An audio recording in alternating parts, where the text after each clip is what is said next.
chopsticks. Pwede sa pansit, pwede sa sushi.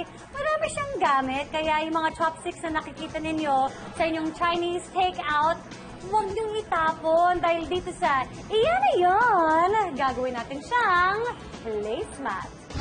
Gunting, double-sided tape, anti-slip mat, glue. Dikit-dikit lang natin next to each other, but opposite, facing the opposite way. So one facing up, one facing down. We will just be using glue. Ipag-meet mo somewhere halfway. Gawin mo lang pantay-pantay.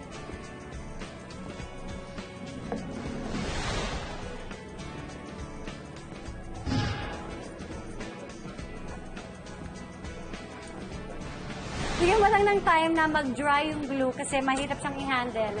Kapag basa pa yung glue, talagang it will really come apart. Eh ngayon, dahil dry na siya, para siyang accordion, no? Cut it up. Stick it on.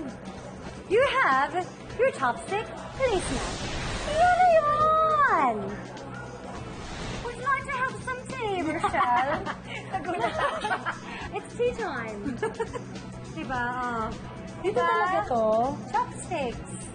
Kaya kapag meron ka mga natira sa bahay, bigay mo lang sa akin. Gawin natin placemat. Career, ano? Ang ganda. Let's have some tea.